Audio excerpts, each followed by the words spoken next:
우리는 반드시 이깁니다. 왜냐하면 정의와 팩트, 사실은 힘이 있기 때문입니다. 윤석열 대통령이 계엄을 선포했을 때 우리는 어리둥절했지만 바로 얘기를 했습니다. 부정선거로 입법 독재를 하고 있는 민주당의 실상을 파헤치기 위해서 계엄을 선포했다고 말했습니다. 저는 지난 4년 반 동안 부정선거와 싸우면서 여기에 계시는 신혜식 대표를 비롯한 많은 우파 사람들에게 또라이라는 손가락질을 받았습니다. 사람들이 알질 못했어요. 그냥 극우 유튜버다 이렇게 얘기를 했습니다. 1년쯤 지났을 때 황교안 대표가 합류를 하셨는데 그때도 도매금으로 같이 또라이다 이렇게 얘기를 했습니다. 여러분, 그 전에 미국에 가서 제가 대한민국에서 민주주의가 위기에 처해 있다는 이야기를 온 세상에 하기 위해서 미국에 갔습니다. 워싱턴에 가서 Be aware or be next 라고 경고했습니다. 당신들도 준비하고 대비하지 않으면 다음번 부정선거에 희생양이 될 것이다 라고 얘기를 했습니다. 그때 제가 백악관 안에 들어가서 NSC 국가안보정책보좌관들에게 이 브리핑을 했습니다만은 그때 듣지 않았어요. 그러나 바로 2달 뒤에 선거가 있었는데 부정선거가 있었습니다. 그래서 저 말고 또 다른 또라이가 탄생했으니 그가 바로 트럼프입니다, 여러분. 이 세상에서 부정선거를 가장 싫어하는 사람, 그 사람이 트럼프입니다. 트럼프가 부정선거에 잘못된 점을 알고 우리와 함께 싸우고 있습니다. 그 이후 대통령까지 나오셨어요.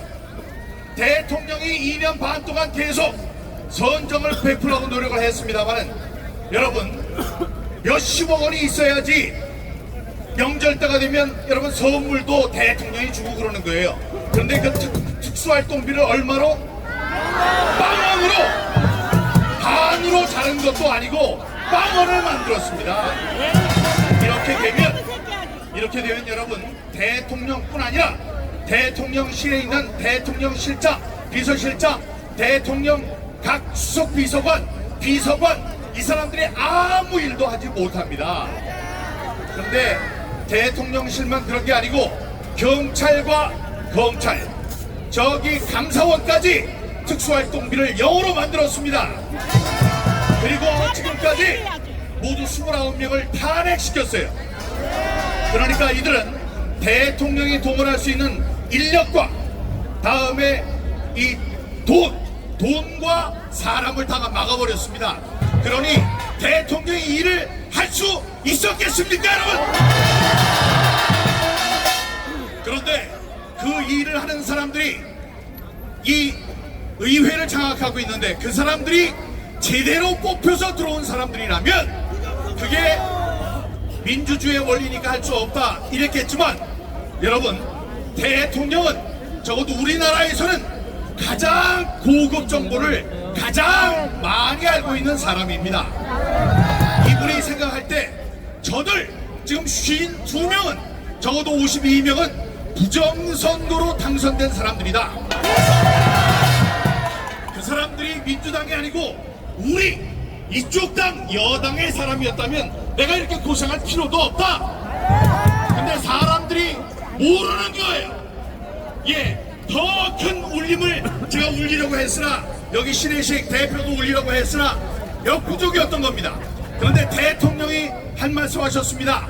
부정선거로 당선된 놈들, 이들이 의회를 장악하고 지금 입법 독재를 하고 있다. 이렇게 되니까 많은 사람들이 지금 알게 됐죠.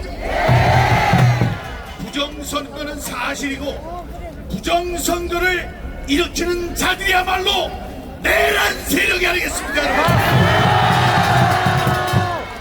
만약에 그 내란 세력 뒤에 중국이나 북한이 있다면 바로 이것이 외환이 아니겠습니까, 여러분?